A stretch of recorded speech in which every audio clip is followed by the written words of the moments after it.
A woman in a ballerina pink suit leads a man into a dimly lit secret room. The man impatiently begins to unbutton. The woman also turns around and takes a handcuff. The man says this is fun. He then enjoys himself very much and lies down and waits quietly for the woman to bind his legs. Everything is ready, but the woman opened the curtains, although he asks to close the curtains because he doesn't like to be seen. But the woman ignores his request. She presses the switch and hands the man high in the air. The crowd of onlookers outside the house grows. They started to raise their voices and begin to talk about him. The man was ashamed of himself in full view of everyone. He begged her to let him go and said he had a wife and child. The woman then pointed her finger out of the room. It was his wife who was standing at the end of the crowd, but the look in his wife's eyes did not seem disappointed. The next moment, the woman cut open the man's stomach in front of everyone. The crowd outside the house exclaimed with excitement that the show was too real. They had no idea that this was a real murder. The killer was the same Villanelle, and the person who hired her was his wife,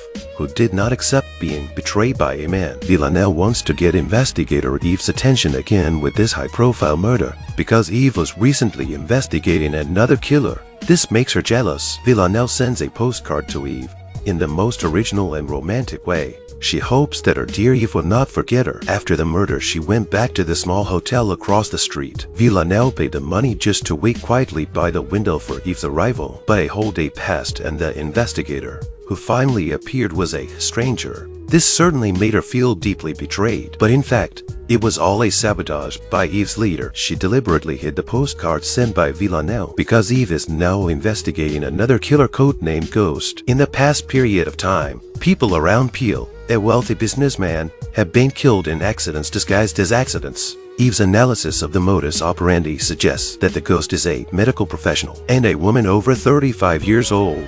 She may have suffered some changes in recent years. He followed the clues and finally identified the suspect, and he was caught. But the ghost, no matter how to face the questioning, always shut up. And when Eve learned that Villanelle was a fearsome presence in the world of female assassins, Eve then had a bold idea. Ever since Villanelle and Constantine left the 12, they've been working together. But that day, Villanelle received a special assignment. Villanelle's new assassination target was Eve. This was also Eve's plan. Her goal was to get Villanelle to show up and help her interrogate the ghost. Of course, Villanelle doesn't want to accept the assignment, but Constantine had to get her to kill Eve, because Eve has now made Villanelle weak. Villanelle stood frozen in place. Eve's press did change her a lot. However, that night Eve received a white rose on her doorstep. She knew it was Villanelle who was coming to kill her. She couldn't help but become excited. The assassin wrapped her arms around Eve's waist. The knife was pressed against Eve's chest. She asked Eve if she would give her everything she wanted. A quarter of an hour ago, Villanelle had been tasked with killing Eve. Since the last time Eve stabbed Villanelle in Paris, it was the first time the two had come face to face. It was a moment Villanelle had been waiting for a long time. But Eve wasn't surprised, because Villanelle had hired herself. Eve had asked her for help and was sure Villanelle wouldn't kill herself. But instead, Villanelle pulls out the champagne she brought and the pills she'd already prepared on the table. Eve is also sure of her judgment. She actually took the pills and swallowed them. This terrified Villanelle. She didn't think Eve would really take this pill because this is arsenic, so she urgently asked Eve to spit out the pill. Eve was so scared that she immediately ran to the sink to induce vomiting. But then Villanelle behind her burst out laughing. She laughed at Eve for being so gullible. That joke is over. Villanelle agreed to Eve's request after negotiating the terms. At the crack of dawn, Eve took Villanelle to the forest and stopped in front of a large container. Inside the container, the killer codenamed Ghost was being held. But Villanelle, known as the Devil, managed to get the answer from the ghost in less than 10 minutes. It turned out that the person who hired her to kill Peel was Peel's son Aaron. What Aaron wanted to sell was not the company. It was a weapon that everyone, including the 12, wanted. As she investigates Aaron more closely, Carolyn discovered that he was a paranoid man. He's psychotic and extremely vigilant. MI5 is forced to call in Villanelle again to investigate such a difficult subject, and the two of them become partners again. Eve dresses Villanelle as a delinquent. First, she goes to AA and approaches Aaron's sister Annie. Seeing Villanelle's flamboyant acting doesn't win the trust of everyone. Eve is also very angry because she had told Villanelle the first rule of AA is honesty. Her tough, cold tone made Villanelle uncomfortable.